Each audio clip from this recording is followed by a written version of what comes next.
అందరికీ నమస్కారం. రోజుకో మాటకు స్వాగతం. జనాలు ఏమనుకుంటారు అనే దాని గురించి ఒక స్మాల్ స్టోరీ. ఒకసారి తండ్రి కొడుకు గుర్రం పైన ఒక ఊరికి బయలుదేరుతూ ఉంటారు. ఇద్దరు కూర్చొని గుర్రం పైన వెళ్తుంటే కొంతమంది చూస్తారు. చూసి వాళ్ళు ఏమంటారంటే, గుర్రం పైన ఇద్దరు కూర్చున్నారు కదా, ఒకరు కూర్చొని ఒకరు నడవచ్చు కదా, గుర్రానికి భారమైనా తగ్గుతుంది కదా అంటారు. అప్పుడు తండ్రి ఇది కూడా నిజమే కదా అని కొడుకుని కూర్చోబెట్టి తాను నడుచుకుంటూ వెళ్తూ ఉంటాడు. ఇంకా కొంచెం ముందుకెళ్ళగానే అప్పుడేమంటారంటే, కొడుకుని కూర్చోబెట్టాడు, తండ్రి వయసైంది, ఆయన నడుస్తుంటాడు, అదెంత కొడుకు, తండ్రి కూర్చోవాలి కదా, ఎంత కాలం వచ్చింది అనుకుంటూ వెళ్ళిపోతారు. అది వింటాడు కొడుకు. అది కూడా నిజమే కదా అనేసి కొడుకు దిగి తండ్రిని కూర్చోబెడతాడు.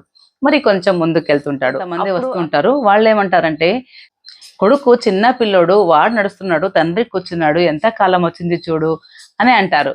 అప్పుడు అది కూడా నిజమే అనిపిస్తది. ఇంక ఇద్దరు కూర్చున్నదే వద్దు, ఇద్దరు దిగి నడుచుకుంటూ వెళ్దాం, ఇంకేం ఊరే వస్తుంది కదా అనేసి ఇద్దరు దిగి నడుచుకుంటూ వెళ్తుంటారు.